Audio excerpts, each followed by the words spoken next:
Divine Grace Igniter. ಪ್ರಭು ಕ್ರೈಸ್ತರಲ್ಲಿ ಆತ್ಮೀಯ ಸಹೋದರ ಸಹೋದರಿಯರೇ, ಪವಿತ್ರ ಕುಟುಂಬದ ಹಬ್ಬದ ಪರವಾಗಿ ನಾವು ಚಿಂತಿಸುವ ವಿಷಯ ಪವಿತ್ರ ಕುಟುಂಬ, ಭರವಸೆಯ ಯಾತ್ರಿಕರು. ಪವಿತ್ರ ಕುಟುಂಬ, ಭರವಸೆಯ ಯಾತ್ರಿಕರು ಎಂಬ ಈ ವಿಷಯವನ್ನು ಚರ್ಚಿಸಲು ನಮಗೆ ಸಹಾಯಕವಾಗಿ ಇರುವ ವಾಚನಗಳು ಸಮುವೇಲನ ಮೊದಲನೆಯ ಗ್ರಂಥ ಅಧ್ಯಾಯ 1 ವಾಕ್ಯಗಳು 20ರಿಂದ 28ರವರೆಗೆ. ಅದೇ ರೀತಿ ಯವನ್ನರು ಬರೆದ ಮೊದಲನೆಯ ಪತ್ರ ಅಧ್ಯಾಯ 3 ವಾಕ್ಯಗಳು 21ರಿಂದ 24ರವರೆಗೆ. ತದನಂತರ ಸಂತ ಲೂಕರು ಬರೆದ ಶುಭ ಸಂದೇಶ ಅಧ್ಯಾಯ 2 ವಾಕ್ಯಗಳು 41ರಿಂದ 52ರವರೆಗೆ. ಈ 3 ವಾಚನಗಳಲ್ಲಿ ನಾವು ನೋಡುವುದು ಏನೆಂದರೆ, ಹೇಗೆ ಕುಟುಂಬಗಳು ತಮ್ಮ ಯಾತ್ರೆಯನ್ನ ಭರವಸೆಯ ಮುಖಾಂತರ ದೇವರಿಗೆ ಸಮರ್ಪಿಸುತ್ತಾರೆ ಎಂಬುದನ್ನ. ಮೊದಲನೆಯ ವಾಚನದಲ್ಲಿ ನಾವು ನೋಡುವ ಹಾಗೆ ಎಲ್ಕಾನ ಮತ್ತು ಹನ್ನಾಳ ಕುಟುಂಬದಲ್ಲಿ ಒಂದು ರೀತಿಯ ಸಂತಸದ ಶುಭ ದಿನ. ಅದೇನೆಂದರೆ, ಬಂಜೆಯಾಗಿದ್ದ ಹನ್ನಳು ಈಗ ಗರ್ಭ ತಳೆದು ಒಂದು ಮಗುವಿಗೆ ಜನ್ಮವಿತ್ತು. ಆ ಮಗುವನ್ನು ಹರಕೆಯ ಪ್ರಕಾರ ದೇವರಿಗೆ ಸಮರ್ಪಿಸಲು ಶಿಲೋವಿನ ದೇವಾಲಯಕ್ಕೆ ಬೆಳೆಸುವ ಪ್ರಯಾಣ. ಅಂದರೆ ತಾನು ಹೊತ್ತ ಹರಕೆಯಂತೆ ಮತ್ತು ಮಾಡಿದ ನಿರ್ಧಾರದಂತೆ ಹನ್ನಳು ಎಲ್ಕಾನನ ಮುಂದೆ ಮಗುವನ್ನ ದೇವರಿಗೆ ಸಮರ್ಪಿಸುವ ನಿರ್ಧಾರವನ್ನ ವ್ಯಕ್ತಪಡಿಸುತ್ತಾಳೆ. ಇಂತಹ ಒಂದು ನಿರ್ಧಾರದೊಂದಿಗೆ ಅವರು ದೇವಾಲಯಕ್ಕೆ ಹೋಗುವಾಗ ತಮ್ಮ ಜೊತೆಗೆ 3 ವರ್ಷದ ಒಂದು ಹೋರಿಯನ್ನು, ಅದೇ ರೀತಿ 10 ಕಿಲೋಗ್ರಾಮದ ಹಿಟ್ಟನ್ನು, ತದನಂತರ ಒಂದು ತಿತ್ತಿ ದ್ರಾಕ್ಷರಸವನ್ನ ಅವರು ತೆಗೆದುಕೊಂಡು ಮಗ ಸಮುವೇಲನನ್ನು ದೇವರಿಗೆ ಸಂಪೂರ್ಣವಾಗಿ ಸಮರ್ಪಿಸಲು ಯತ್ನಿಸುತ್ತಾರೆ. ಅಂದರೆ ಹರಕೆಯ ಪ್ರಕಾರ ಹನ್ನಳು ತನ್ನ ಮಾತನ್ನ ಉಳಿಸಿಕೊಳ್ಳುತ್ತಾಳೆ. ಆದರೆ ಹೆಚ್ಚಿನದಾಗಿ ಇಲ್ಲಿ ನಾವು ನೋಡುವುದೇನೆಂದರೆ, ಈ ಯಾತ್ರೆಯಲ್ಲಿ ಇರುವಂತಹ ಸಂಭಾಷಣೆ, ಆ ಸಂಭಾಷಣೆಯು ದೇವಾಲಯದಲ್ಲಿ ಸಮರ್ಪಕವಾಗುತ್ತದೆ. ಅದೇನೆಂದರೆ, ಹನ್ನಳು ಪ್ರವಾದಿ ಏಲಿಯನ ಮುಂದೆ ತಾನು ಮಾಡುವ ಅಥವಾ ಆಡುವ ಮಾತುಗಳು. ಮೊದಲ ಅವರ ಒಂದು ಸಂದರ್ಭ ಅಥವಾ ಭೇಟಿಯಲ್ಲಿ ಪ್ರವಾದಿ ಏಲಿಯನು ಹನ್ನಳ ವರ್ತನೆಯನ್ನು ಮೆಚ್ಚುವುದಿಲ್ಲ. ಅಂದರೆ ಆಕೆ ಕುಡಿದ ಮತ್ತಿನಲ್ಲಿ ಇರುವಂತಹ ಮಹಿಳೆಯ ತರ ವರ್ತಿಸುವುದನ್ನ ಏಲಿಯನು ಕೇಳಿ ಅದನ್ನ ಒಂದು ಚರ್ಚಿಸುವಾಗ ಆ ಹನ್ನಳು ಅದೇ ವಿಷಯವನ್ನ ಪುನಃ ಏಲಿಯನ ಮುಂದೆ ಪ್ರಸ್ತಾಪಿಸಿ ಆತನಿಗೆ ನೆನಪಿಸುವಂತೆ ಮಾಡುತ್ತಾಳೆ. ಅಂದ್ರೆ ಈ ನೆನಪಿನೊಂದಿಗೆ ಆಕೆ ತನ್ನ ಮೊದಲನೆಯ ದೇವಾಲಯದಲ್ಲಿ ನಡೆದಂತ ಪ್ರಸ್ತಾಪವನ್ನು ಪುನಃ ಜ್ಞಾಪಿಸುತ್ತಾ ಏಲಿನ ಮುಂದೆ ಹೇಳುವ ಹೊಸ ಮಾತು ಏನೆಂದರೆ, ಸಮುವೇಲನು ಹೀಗೆ ಸಂಪೂರ್ಣವಾಗಿ ದೇವರಿಗೆ ಸಮರ್ಪಿತವಾದವನು. ಕಾರಣ ಹರಕೆಯಂತೆಯೇ ಆಕೆ ತನ್ನ ಮಗನನ್ನ ದೇವರಿಗೆ ಸಮರ್ಪಿಸಲು ನಿರ್ಧರಿಸಿದ್ದನ್ನ ಏಲಿಯನ ಮುಂದೆ ಪ್ರಸ್ತಾಪಿಸುತ್ತಾಳೆ. ಅಂದರೆ ಆಕೆ ಇಡೀ ಪ್ರಯಾಣವು ಭರವಸೆಯಿಂದ ಕೂಡಿದಂತಹ ಪ್ರಯಾಣವಾಗಿತ್ತು. ಹೇಗೆಂದರೆ, ಬಂಜೆ ಆಗಿದ್ದ ಆಕೆ ದೇವರಿಂದ ಆಶೀರ್ವಾದ ಪಡೆಯಲಿದ್ದಾಳೆ ಎಂಬ ಒಂದು ಭರವಸೆಯ ಮಾತನ್ನ ಆಕೆ ಅರ್ಥೈಸಿಕೊಂಡು ಅದೇ ಪ್ರಕಾರವು ಆಕೆ ಫಲಪ್ರದಾಯಕವಾಗಿ ತನಗೆ ಸಿಕ್ಕಂತಹ ಫಲವನ್ನ ಆಕೆ ದೇವರಿಗೆ ಸಮರ್ಪಿಸಲು ಮುಂದಾಗುತ್ತಾಳೆ. ಅಂದರೆ ಬಂಜೆ ಆಗಿದ್ದ ಆಕೆ ಈಗ ಫಲಪ್ರದಾಯಕವಾಗಿ ತಾನು ಪಡೆದಂತಹ ಅನುಗ್ರಹವನ್ನ ದೇವರಿಗೆ ಕಾಣಿಕೆಯನ್ನಾಗಿ ಸಮರ್ಪಿಸುತ್ತಾಳೆ. ಇದೇ ನಮಗೆ ಯಾತ್ರಿಕರ ಮೊದಲನೆಯ ಅಂಶ.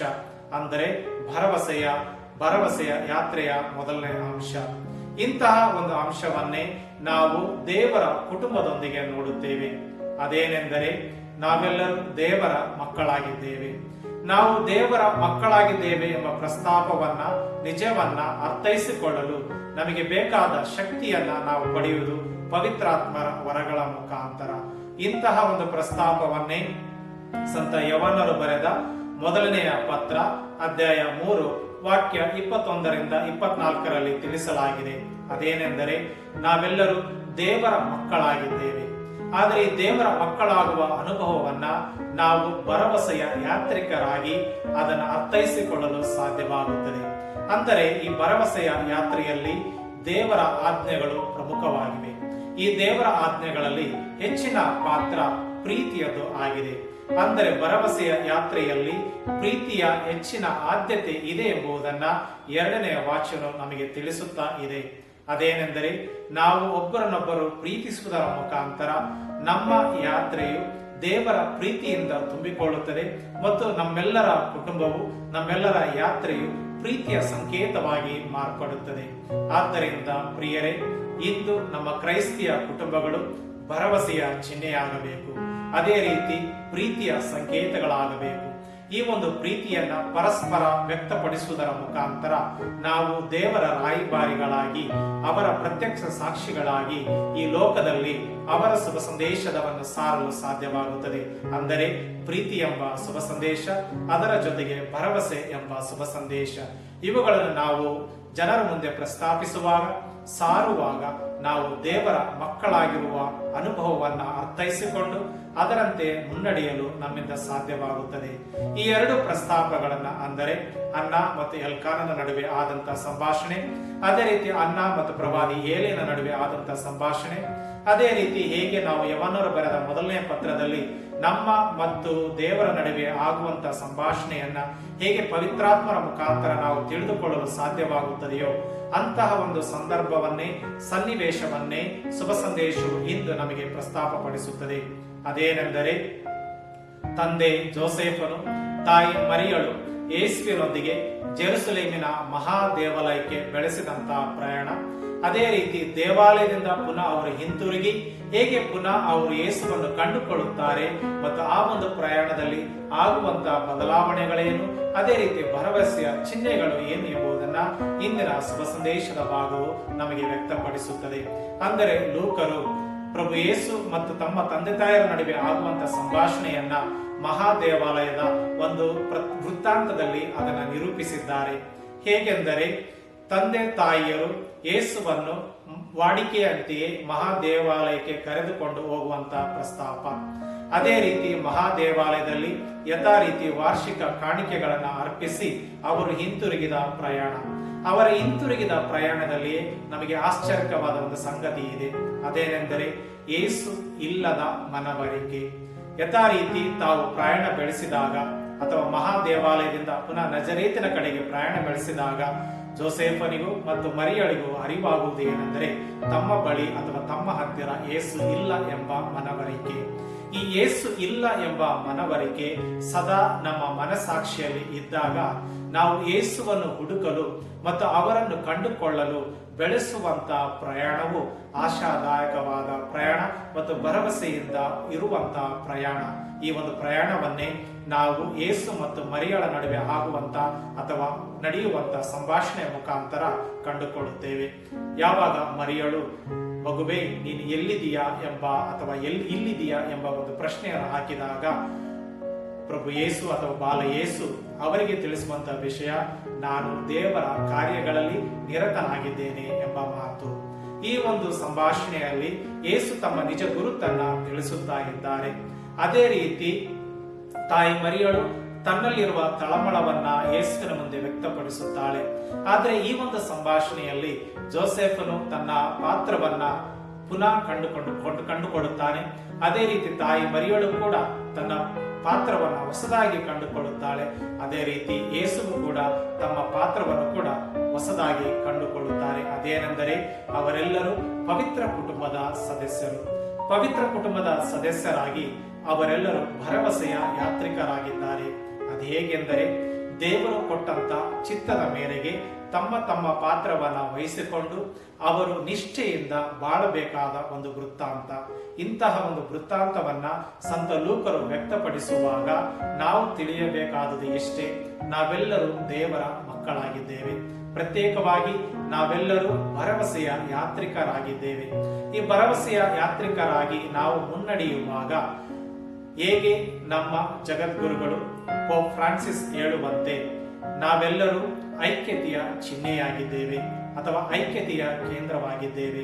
ತದನಂತರ ನಾವೆಲ್ಲರೂ ಪ್ರಾರ್ಥನೆಯ ಕೇಂದ್ರವಾಗಿದ್ದೇವೆ. ಮೂರನೇದಾಗಿ ನಾವೆಲ್ಲರೂ ಅಧಿಕೃತ ಶುಭ ಸಂದೇಶಗಳ ಶಾಲೆಗಳಾಗಿದ್ದೇವೆ. ತದನಂತರ ನಾವು ನೋಡುವುದು ಏನೆಂದರೆ, ಇವೆಲ್ಲವುಗಳನ್ನ ನಾವು ಭರವಸೆಯ ಒಂದು ಯಾತ್ರೆಯ ಮುಖಾಂತರ ಅದನ್ನು ಕಂಡುಕೊಳ್ಳುತ್ತೇವೆ. ಈ ಒಂದು ವಿಷಯಗಳನ್ನ ಜಗದ್ಗುರುಗಳು ಫ್ರಾನ್ಸಿಸ್ ಅವರು ತಮ್ಮ ಪ್ರೇಷಿತ ಪ್ರಬೋಧನೆ ಅಮೋರಿಸ್ ಲೆತೇಶಿಯಾ ಈ ಒಂದು ಪುಸ್ತಕದಲ್ಲಿ ಅಥವಾ ಗ್ರಂಥದಲ್ಲಿ ತಿಳಿಸಿ ಹೇಳುತ್ತಾ ಇದ್ದಾರೆ.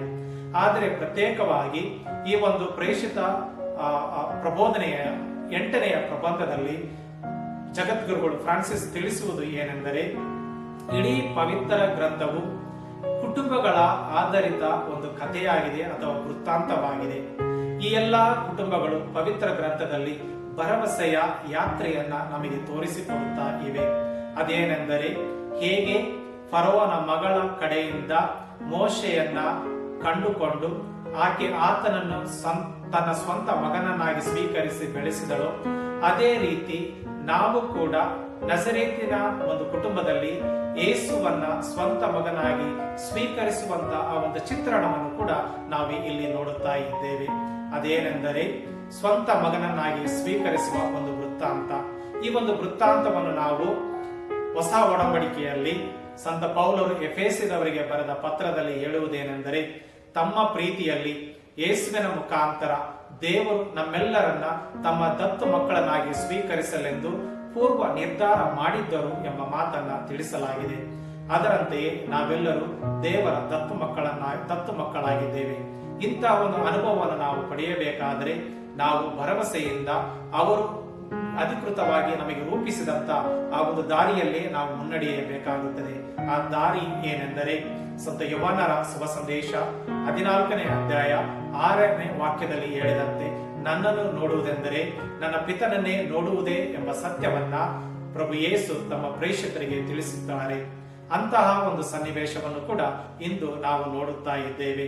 ಅದೇನೆಂದರೆ, ಪ್ರಭು ಯೇಸುವನ್ನು ನೋಡುವುದರ ಮುಖಾಂತರ ನಜರೇತಿನ ಕುಟುಂಬದ ಸದಸ್ಯರೆಲ್ಲರೂ ಅಥವಾ ತಾಯಿ ಮರಿಯಳು, ತಂದೆ ಜೋಸೆಫರು ಮತ್ತು ಬಾಲ ಯೇಸುವು ತಾವೆಲ್ಲರೂ ದೇವರ ಆ ಕುಟುಂಬದ ಒಂದು ಚಿಹ್ನೆಯಾಗಿ ಮಾರ್ಪಟ್ಟು ಆ ಒಂದು ಕುಟುಂಬವು ಹೇಗೆ ಐಕ್ಯತೆಯ ಕುಟುಂಬವಾಗಿದೆಯೋ ಮತ್ತು ಅದೇ ರೀತಿಯ ಭರವಸೆಯ ಕುಟುಂಬವಾಗಿದೆಯೋ ಅಂತಹ ಸಂಕೇತವನ್ನ ಇಂದಿನ ಪ್ರತಿಯೊಂದು ಕ್ರೈಸ್ತಿಯ ಕುಟುಂಬವು ತೋರ್ಪಡಿಸಬೇಕಾಗಿದೆ.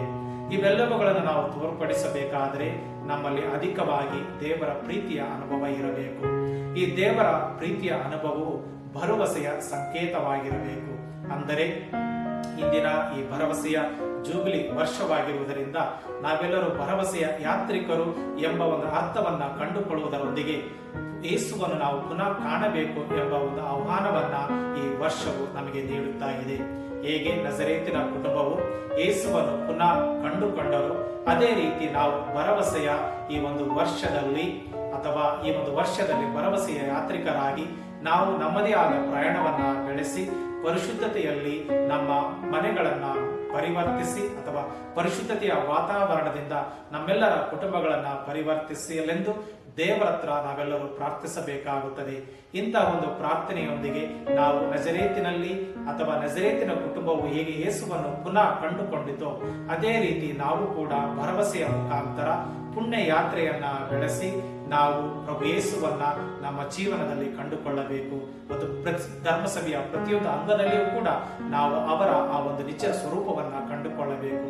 ಈಗ ಕಂಡುಕೊಂಡಾಗ ನಮ್ಮ ಪ್ರತಿಯೊಂದು ಕುಟುಂಬವು ಅದೇ ರೀತಿ ಯಾವ ರೀತಿ ನಜರೇತಿನ ಕುಟುಂಬವು ಯೇಸುವನ್ನು ಕಂಡು ಹಿಡಿದುಕೊಂಡಿತೋ ಅದೇ ರೀತಿ ನಮ್ಮೆಲ್ಲರ ಪ್ರತಿಯೊಂದು ಕುಟುಂಬವು ಆ ಒಂದು ಸಂಕೇತವಾಗಿ ಆ ಒಂದು ಪ್ರೀತಿಯ ಅನುಭವದ ಯಾತ್ರೆಯಾಗಿ ಮಾರ್ಪಡುತ್ತದೆ. ಇಂತಹ ಒಂದು ಅನುಭವ ನಮ್ಮೆಲ್ಲರ ಕುಟುಂಬದವರಾಗಲಿ, ಕ್ರೈಸ್ತಿಯ ಕುಟುಂಬವು ಭರವಸೆಯ ಚಿಹ್ನೆಯಾಗಿ, ಪ್ರೀತಿಯ ಐಕ್ಯತೆಯ ಚಿಹ್ನೆಯಾಗಲಿ. ಪ್ರತಿಯೊಬ್ಬರು ತಮ್ಮ ತಮ್ಮ ಪಾತ್ರವನ್ನ, ತಂದೆಯ ಪಾತ್ರ, ತಾಯಿಯ ಪಾತ್ರ, ಮಕ್ಕಳ ಪಾತ್ರವನ್ನ ನಿಷ್ಠೆಯಿಂದ ನಿಜರೂಪದಿಂದ ವಹಿಸಿಕೊಂಡು ದೇವರಿಗೆ ವಿಧೇಯರಾಗಿ ನಡೆಯುವಂತ ಭಾಗ್ಯವನ್ನ, ಧೈರ್ಯವನ್ನ, ಸ್ಥೈರ್ಯವನ್ನ ದೇವರು ನಮಗೆಲ್ಲರೂ ಕೊಡಲೆಂದು ನಜರೇತಿನ ಕುಟುಂಬದ ಮುಖಾಂತರ, ಪವಿತ್ರದ ಕುಟುಂಬದ ಮುಖಾಂತರ ನಾವೆಲ್ಲರೂ ದೇವರಲ್ಲಿ ವಿನಯಿಸೋಣ. ಆಮೇಲೆ